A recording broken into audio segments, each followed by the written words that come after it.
white people do this all the time.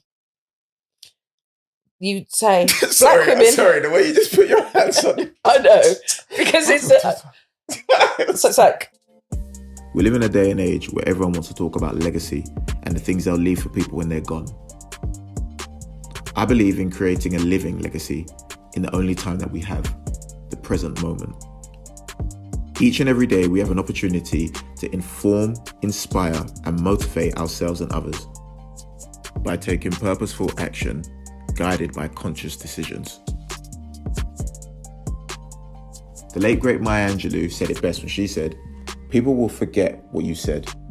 People will forget what you did, but people will never forget how you made them feel." I'm your host, Darius Charles, and this is the Legacy Lifestyle Podcast.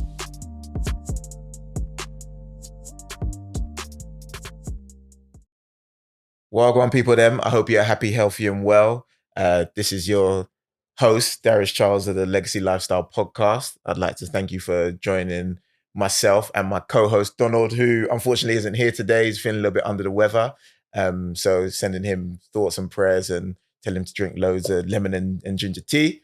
But again, thank you for joining myself on this platform. Thank you for those who have watched the first two introductory episodes about Donald and myself and have given us feedback. A lot of good, bad, and indifferent, which is brilliant because ultimately we're here to create a product that is for the people, and we are here to serve yourselves. So thank you for everyone who has watched. For those of you who haven't watched yet, please go and do so because it will definitely give you a better understanding as to who myself and Donald are and what it is we are trying to create here, which is an environment where people of all walks of life, men, women, black, white, old, young, and everything else in between can come and share their stories and live their authentic lives. With that being said, I would like to get into today's topic of discussion. Now, as of the recording of this episode, the Swell report has come out about 3 days prior to today, which basically said that institutional racism isn't a thing in Britain. And not only is it not a thing, Britain are also the leading light and have the blueprint as to how society should live. And my guest today is someone whose fight is intertwined with what's the phrase? Systemic oppression, institutional racism, and she's someone who I had the opportunity to speak to a year ago in and around the time of the murder of George Floyd, whose murderer is actually on trial as we speak. And it's going to be very interesting to get her take and insights on this topic because, as I said, the topic that she speaks strongly on and works in is directly affected by what the Swell report says isn't an issue in this country, and that is institutional racism. So I would like to invite my guest, Mars Lord, aka Abuela Dula, to the show. How are you? I'm good, thank you. It's lovely to be here, Darius. You too. So like I said before, we were fortunate enough to have a conversation about a year ago. Yeah. And I remember one of the first things I asked you was, how are you? And you replied by saying exhausted. So as we sit here today, I'm going to ask you, how are you? I'm still exhausted, Darius. I'm still exhausted. Don't change. So what has you exhausted at this moment in time? Oh, goodness me. So we just recently had the Channel 4 documentary about Black maternal death called The Black Maternity Scandal. And for those who haven't watched it, it is imperative that they do so. Yeah, and they can find that on 4OD and all of those catch-up channels. And where we talk about how Black women fare within the maternity system. And it's not hilarious, but it's hilarious because you sort of just don't ever read the comments because the comments immediately say, but what about, but what about, but what about, but what about? And I just think, hang on, we're talking about Black women dying here. Can we just take a moment to talk about Black women dying before we what about? Yeah. Because the what abouts are always being dealt with, always being seen. And work is happening there. And if it's not happening there, it should happen there. But at this moment in time, this is what we're talking about. And I'm exhausted because how long do you have to talk about this one subject before it gains any traction, gains any attention? The last government report that came out about Black maternal death said that we note the disparities.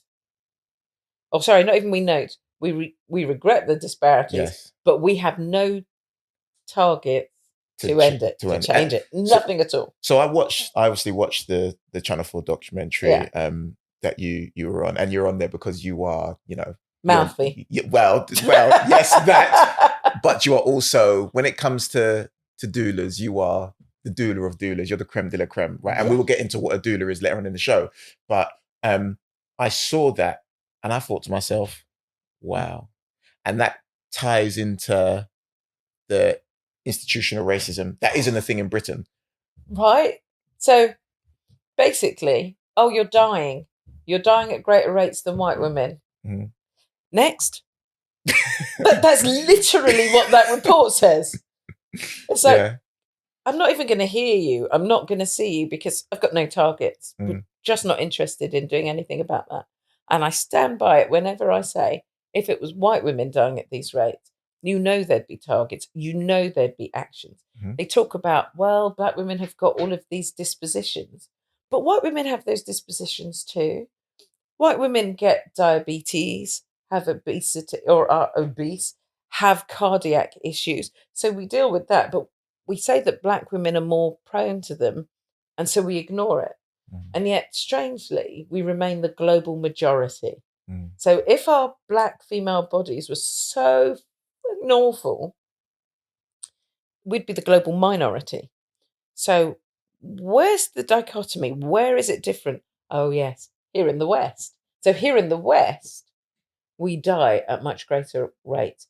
In the West, that's what people need to think about. In the developed countries, America being like one of the top countries in the world for health, etc.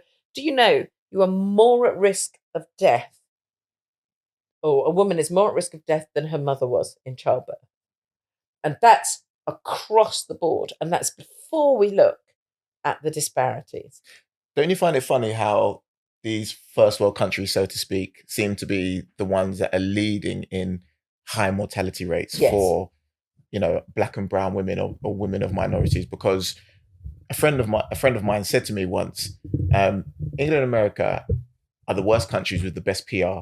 Yes. So there is so much, overt, covert racism.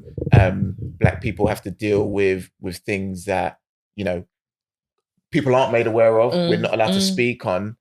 And yet when things like the Swell report come out, they almost make those couch racists or, those people that would prefer to be comfortable as opposed to address, the societal issues that Black people deal with, like go, okay, we were right. Like everyone else is racist, but we're not, so it's fine. Oh yeah, there's a lot of look how non-racist I am. And it's like you're swimming in a pool of racism and patting yourself on the back as you do your breaststroke about how non-racist you are. But you're not stepping out of that pool. You're not being the anti-racist. You're not calling these things out. I mean, we see little pockets of people who do, people who genuinely want to be allies. And an ally is your friend, the someone who walks beside you, the one that fights beside you, the one that goes to prison beside you. This is what the ally is. But most people will do, like you say, I'm just on the sofa. I'm non-racist. Oh, isn't that awful? Oh, God. Oh, that's shocking. Oh, is EastEnders on? Yeah. It's as quick as that. When the issue isn't in front of them. George Floyd, right? So that's when we first started talking around that time. And this work has been going on for so long. But so George Floyd is murdered. I'm walking down the road, and you've obviously got your social distancing because of the pandemic. White people are literally throwing themselves across the road to say hello. Come September, those same white people that were throwing themselves across the road to say hello are throwing themselves across the road to get away from me. people that had suddenly started saying hello to me on the street, and I'm saying hello to them now. Like, who's she talking to? Who's she talking to? Because well, he's been murdered now. We've been outraged. Oh, time to turn the telly over and watch something else. There's something else going on. So this is why I'm exhausted, because we black, we already know what's going on. Mm-hmm. White people see it for a moment because there is no way they cannot see it, because it's on every platform, every social media stream. They get upset. And for 3 months, they want to be your friend. But actually, do they want to be your friend, or do they want to hear your trauma? Tell me your trauma. Tell me how racism affects you. Oh my God, that's awful. Wait, are you sure that was racism? Because maybe the midwife was just a bit tired. Maybe, what was the last person who in the States who killed someone? Oh, yes, he killed those Asian women, those old Asian women. And the sheriff came out and said he had a bad day. He had a bad day. He had a bad day. Imagine if black people behaved that way when they had a bad day. There would be no white people left. I mean, Mark Duggan, it's almost 10 year. It's 10-year anniversary this year, right? Gunned down in the street. Yeah. I remember when it happened, because I'd taken my godson to see the Spurs play, and we were coming back, and traffic was awful. In fact, traffic was so bad that we managed to have a chat with his name's just gone from me. Redknapp. Harry. Redknapp, yeah. As it came in and out of my head, we managed to have a chat with Harry because the car was going so slowly, And I kept thinking, why is traffic so bad? And then we suddenly heard that the police had closed off roads. So, 10 years since Mark Duggan was murdered. A man in Hornsey was murdered just a couple of weeks by the police. You can't say murdered, Mars. He somehow managed to sustain life-ending injuries on arrest. Okay? And yet this report comes and says there's no such thing as institutionalized systemic racism. There are just random racist acts. But it's okay, because we have said that it doesn't exist. We can teach the rest of the world how to be. Please don't teach people how to be as non-racist as you are. No. Because black men and women are still dying in this country because of the colour of their skin. No one talks about the women that die. No one remembers the stories of Cherry Gross and Cynthia Jarrett. Nobody talks about the women that have been murdered by the police, killed in police custody, in being arrested. Nobody talks about those. And please, anyone watching, Google those names. Oh, please Google those names. To read the reports and find out what happened. So you hear these things within the maternity world. Just yesterday, I was told, in fact, it wasn't even maternity that she was in, a Korean woman, English-speaking Korean woman married to a white man, is in hospital having her gallbladders investigated, right? She declines any form of surgery. She is held down by doctors and nurses whilst they forcibly put a catheter in her. When she manages to drag the catheter out and throws it at a nurse, guess who gets arrested for assault? The Korean woman who spent the entire time saying, I do not consent. If you put something in somebody's body without their consent, do you know what that's called? Rape. This is a woman with a catheter being forced into her body whilst she's screaming, I do not consent.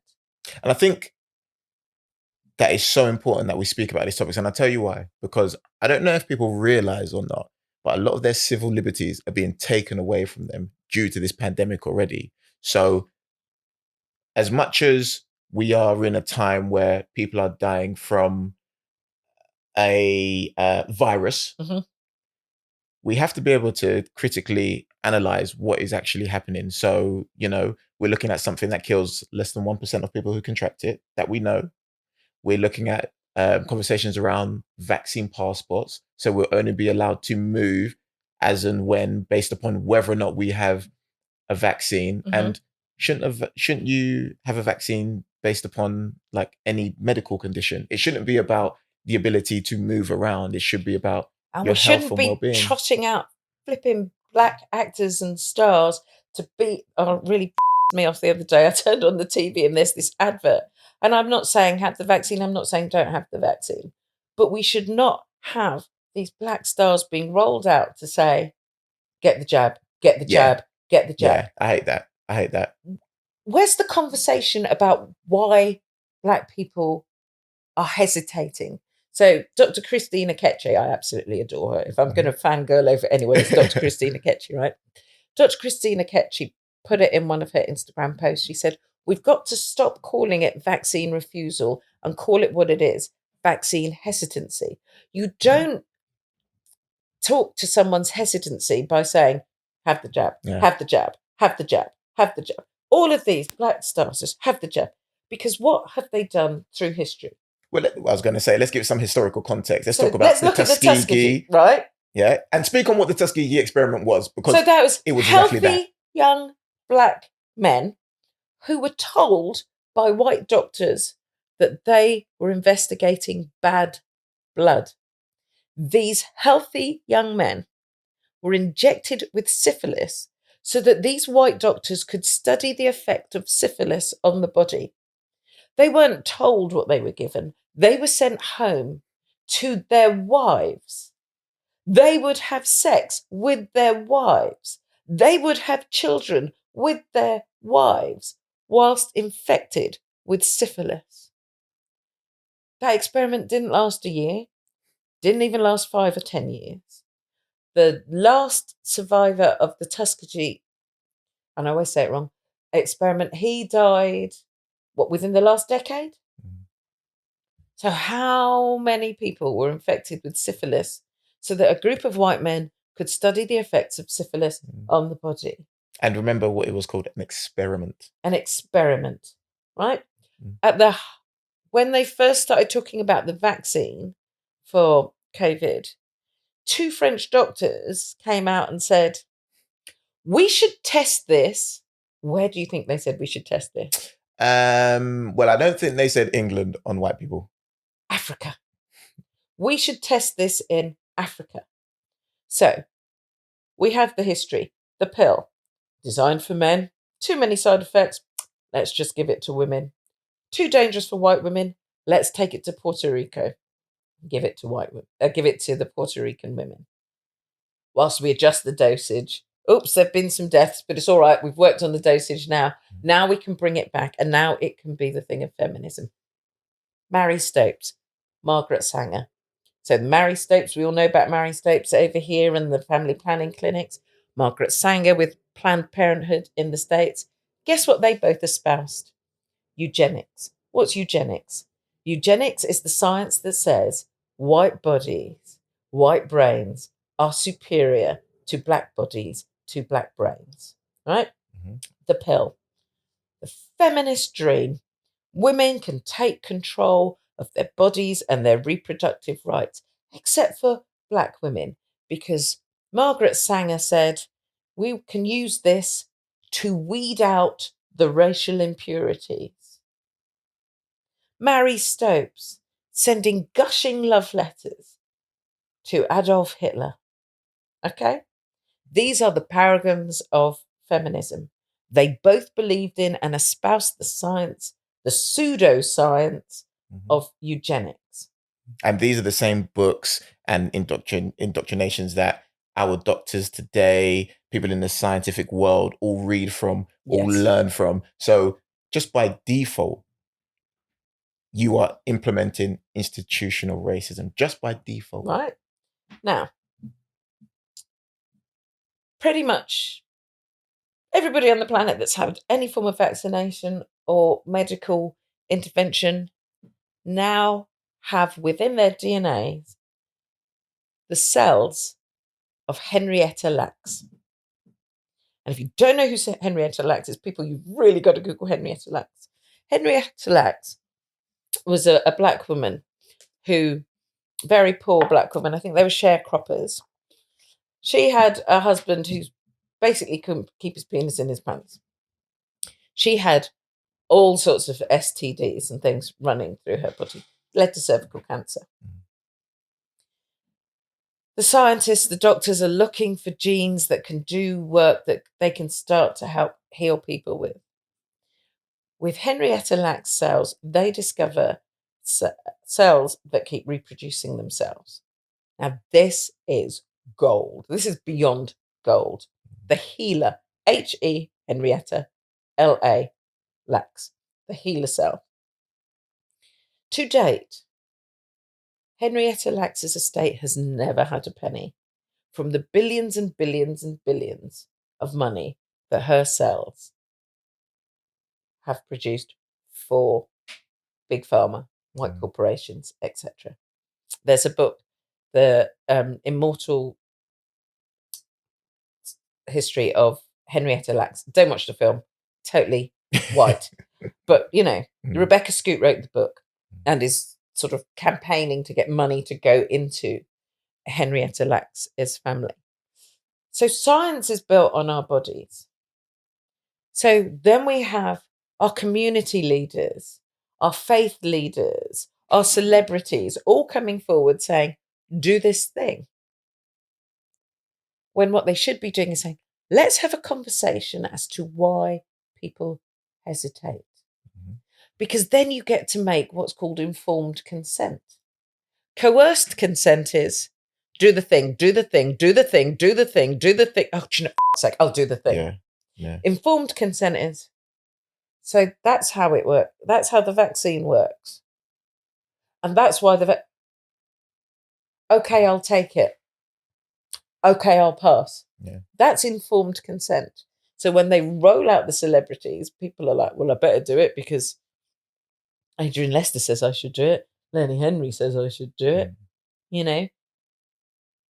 That doesn't deal with the hesitancy. And you cause like such polarization between people, right? So it's like there's people who take the vaccine that'll be like, no, you have to take the vaccine. No, we want things to get back to normal, blah, blah. In the context of your life, that may make total sense.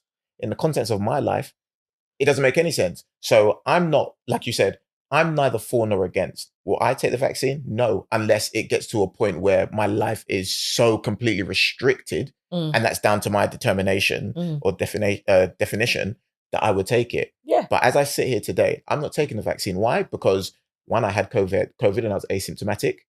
Two, I'm not in the age group where I need to worry about it, nor have I ever been an ill human being. I'm fit. I'm vegan, which I believe gives me everything I need to fight the virus. That's where you and I fall out. I love a good steak. I love a good steak. Yeah. But these things, plus the fact that the way I was raised was never to take medicine anyway. Like my family have never been, like, I'll take medicine.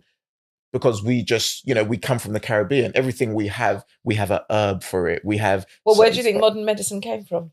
You look at the back of any of these. Where do they go and do the research? Where do they go and find the herbs? Where are the extracts taken from? They synthesize it. They chemically create these things. So whether you want to take the vaccine or not, whether you decide for it or not, it's always got to be your choice. It's always got to be your decision. So rolling out people to tell us that we have to do. I remember someone right at the beginning said to me, and of course you're going to get the vaccine, Miles, aren't you? And I said, I haven't decided yet. No, you have to take it. What if it restricts your ability to travel and go this, there, and other? And so I said to her, do you want to have a little history lesson as to what white people have done to black people with their medical experiments? I said, I work in maternal health. They lauded a white man who took enslaved women and experimented on them, gave them up to 30 surgeries with no form of anesthetic so that he could perfect a technique that he could then move to the northern states, because he was in the southern states. So sorry to cut you, because that was one of the questions I was going to talk to you about. Marion J. Sims. So, right. What you're speaking on is his experiment, right? Yes. Again, experiment. Again, experiment. On black bodies. Right. For the benefit of white bodies. Mm-hmm. So he took this up into the northern states of America to operate on the wives of rich white men. But now he's using analgesia.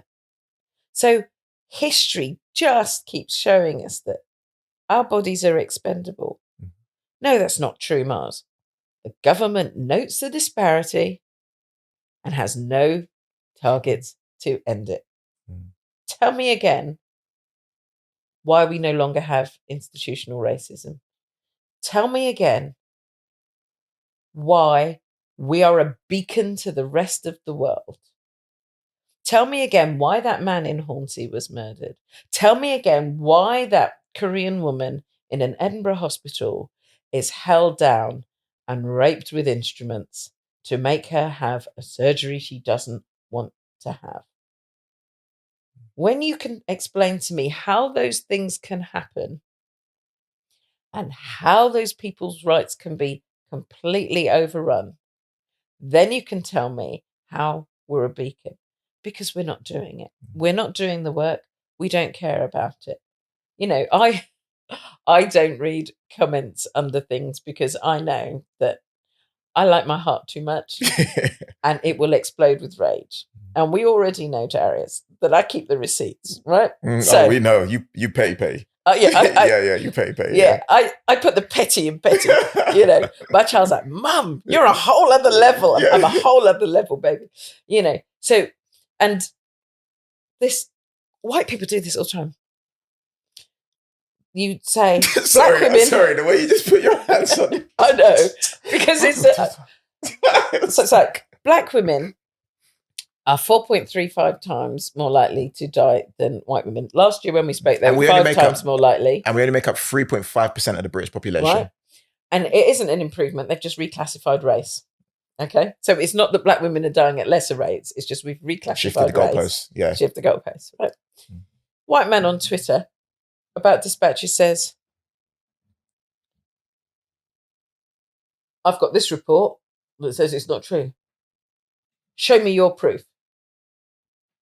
And I just thought, I'm not even going to answer you because it's white researchers who've discovered the disparity. White researchers have been issuing these figures. It's not black people going, hey, let's make up a figure and say that we're 4 or 5 times more likely to die.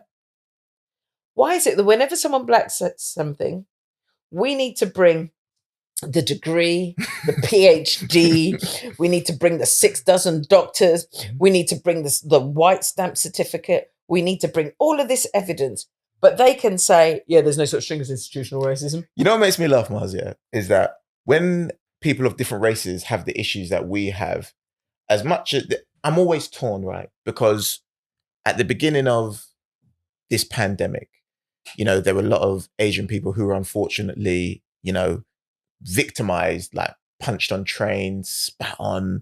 Well, yes, because isn't that how they started the narrative? Right. So we talk about this pandemic. The old occupant of the White House said, oh, it's a Chinese disease. It's a Chinese disease. It's a Chinese disease. It's a Chinese disease. Right? Chinese people for years have worn masks.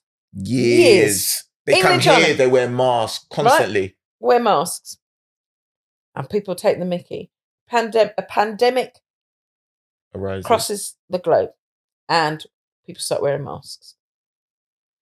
But it's all Chinese people's fault. Oh, it's because they eat this. Oh, it's because they do. Always demonizing, always othering, always blaming someone else for something that has happened. My mum went to Jamaica last year because, you know, she can't take the cold. So she likes to go to Jamaica in the winter and then come back. One white girl on her plane had COVID. All of a sudden, there's COVID everywhere in Jamaica. Because it was his freedom to travel where he liked, where he wanted. But the countries that we're going to ban from traveling, the people that we're going to ban from traveling are the people who would generally go home. The Asians, the Africans, the Caribbeans, who would travel backwards and forth. But it's all right because during the whole thing, if you were in Ireland, you could get to America. There's this open agreement. They can travel where they like. But that's not the issue. The issue is we look at someone, we decide it's them. Asian hate is real. It's so high. Always the black and the brown. But let's blame them for something. Let's stop them from doing things so that we can continue with our privilege to do the things we're doing. Now, when I say that, people go, see, she don't like white people. She don't like white people. do. I'm going to say what white people say all the time. Some of my best friends are white. But this is the thing, right? And this goes back to critically analyzing things, having the information at hand, and not, just closing yourself off to what people are saying. Because when we talk about, the black maternity scandal, or black women dying at 4.35% or times more than white women, there's a lot of socioeconomical things that are attested to that, right? So a lot of it is mental well-being. And except though, Darius, that if you are a middle-class black woman, you are still at 4.35 times more likely to die than a working class, uneducated white woman. So you're saying that in itself is, because they said it in the documentary, and for me it kind of made sense, because I'm like, okay, so that is part of the institutional racism, where you have us in certain areas where we don't have or we're not exposed to healthcare, nutrition. Well, we already know intergenerational wealth. Yes. Intergenerational wealth is not something that a lot of black people can have, and we know why, because the systems aren't set up for us to sort of exist in a healthy socioeconomic way. But we have to be careful when we look at the maternity statistics and say it's not just about the socioeconomics. So when we spoke last year, I told you about Serena Williams. Yes. Healthy black woman. Yeah. Rich black woman. Yeah, part of the 1% in the world. Intelligent black woman. Right? They say that the reason we die is because we're not healthy. We've got all these predispositions. We've got all these things. And because we're poor, and because we don't know the reading, we don't do the study, we don't get the education. We're too black, we're too poor, we're too stupid. Yeah. Right? She's none of those things. She almost died. Why? Because no one wanted to listen to her. This is an athlete, the top of her game. This is an athlete who knows her own body. And when she said, I have a history of pulmonary embolism, which is blood clots. Please give me a CT scan and a heparin drip. No, you're confused. Shh, say nothing, you're confused. When she eventually gets it, they find 3 blood clots in her lungs. So that woman could have died. One of the leading campaigners in the States, who's campaigning about black maternal death, she dies in childbirth. Educated, rich, articulate, she dies. It's the socioeconomics plays a part, but when we concentrate on the socioeconomics, then we can say, yeah, but you see, and then let's move black women off the table and let's talk about poor white women. And that's why I wanted to have you and have this conversation with you, who's someone who is extremely well versed in it, because a little bit of the truth can be dangerous, right? And if I was to, knowledge, right, and if I was to spread that message, I would be misleading people, as opposed to having you here speaking on the truth in its entirety or more of it. Then now the people that are getting that information are getting a more well-informed. They're becoming more well-informed, and that is because you've got to ask questions. You've got to interrogate the source. You've got to do your due diligence. Just don't hear something on the surface, go, oh, that's what it is then. Yeah. Because it's been easy for years for the medical system to say, well, it's down to this. Oh, they're predisposed. Seriously, if we're that predisposed, why are we the global majority? If we are predisposed, if our bodies are so and so bad at working, why are we the global majority? If all of this stuff is true, why do you want to be us so much? Why do you want to lie under your tanning beds or put your fake tans on? Why do you want to inject your lips? Why do you want to inject your asses? Why do you want to locks up your hair? Oh my God, don't get my mother started on the lock. Oh man, that woman really don't like white people, does she? Really don't like white people? I do, actually. Yeah. I just don't like the narrative. And the narrative tells you that my sons are going to fuck a load of women. My sons are going to have a load of babies everywhere as they wander off. Oh, that was sarcasm. I thought that's what. Right? In my head, I was like, yes, that's great. Right. My daughters are going to drop babies from lots of different black men because that's what the societal narrative is.